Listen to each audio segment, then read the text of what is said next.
Hey, what is up, y'all?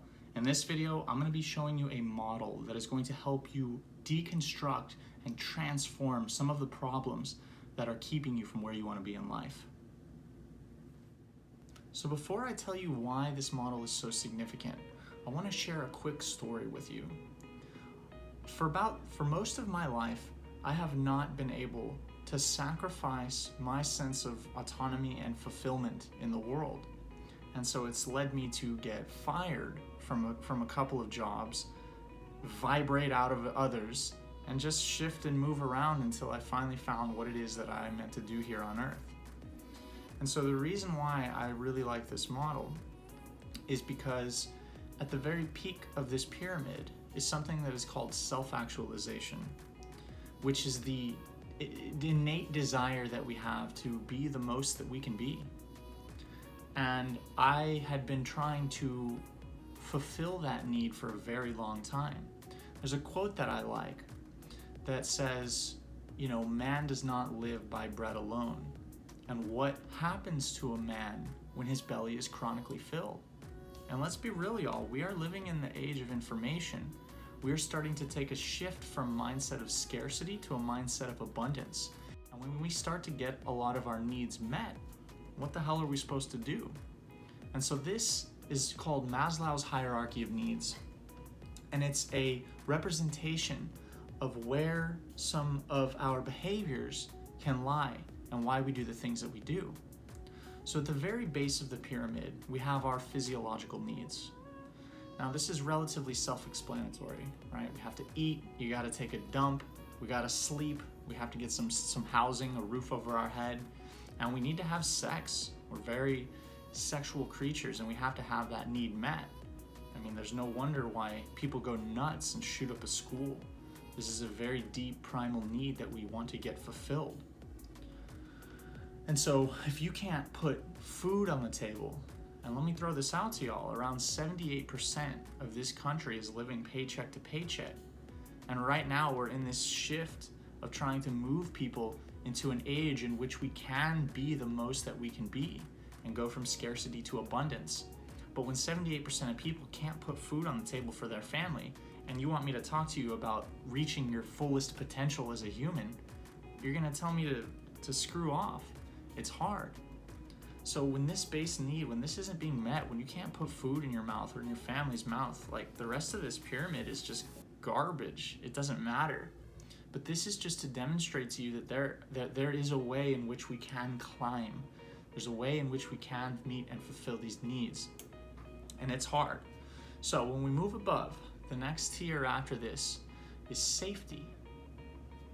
So no matter what it is that you're doing in your relationship, in your environments, we have to feel safe. We've got a very, very powerful trigger mechanism called the amygdala that will elicit fear-based responses for us whenever we aren't feeling secure. And so in the past, this saved us from lions or snakes or things that would actually kill us. But nowadays, this response is activated in our everyday life when we're not necessarily in dangerous, life-threatening situations. It still pings us as such. And so oftentimes we can get stuck in situations that we don't want to because we feel safe there. And so if you're chained, right, a prisoner of some sort of circumstance, you may not like it, but at least the chains are safe. At least you're grounded. At least it's something you can hold on to. So above this level, the third tier is love and belonging. And so this has to deal with friends and connection and having a tribe and even intimacy. So with respect to the tier below, for some of our relationships, they might make us feel safe and we will but lack intimacy. And this is because safety is a more deep need than connection, fortunately or unfortunately, right? So a lot of us will exist in relationships that keep us secure, but will sacrifice the intimacy in order to, move forward with our lives. But it's vital that we have some sense of connection and one of the most powerful things on this planet is just having a deep, meaningful conversation with someone that you like. And you'd be surprised how much you get out of that. but you need that. So as we move up, we go to the fourth tier, which is esteem. Now, this is essentially how we feel about ourselves and how we are being perceived in our environments. So the big key word for me here is recognition.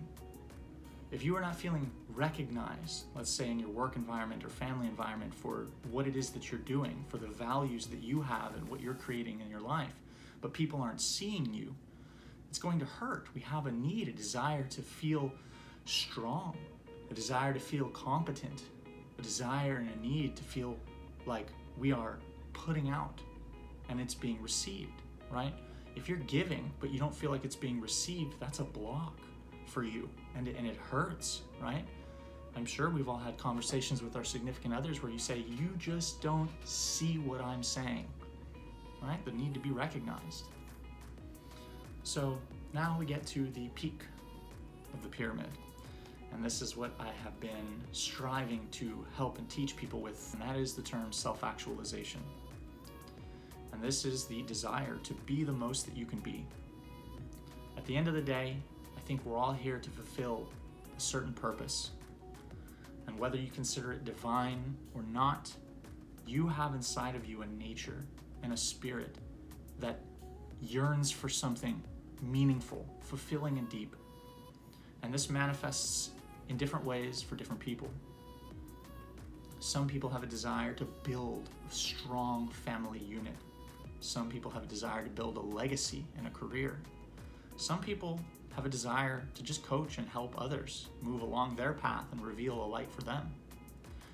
And so when we are restricted by this mindset of scarcity, and we are having trouble meeting our base needs, it makes it entirely difficult to move up and become that which we know that we desire to be. Now here's the tip, right? On some level, you have to surrender to the faith that it requires to act in accordance with what it is that you want and trust that you will be given it. We are recognizing that we also now live in a world of effecting a cause rather than just cause and effect. If you start creating and shifting and casting votes for the type of person you want to be, guarantee you'll become it. So let me know, what's up? Where are you? What are you struggling with? What level are you at here? Do you need tips and tricks for each individual level? Or do you just want to skip straight to the top and figure out how to do that? So let me know, and I'll catch y'all in the next one.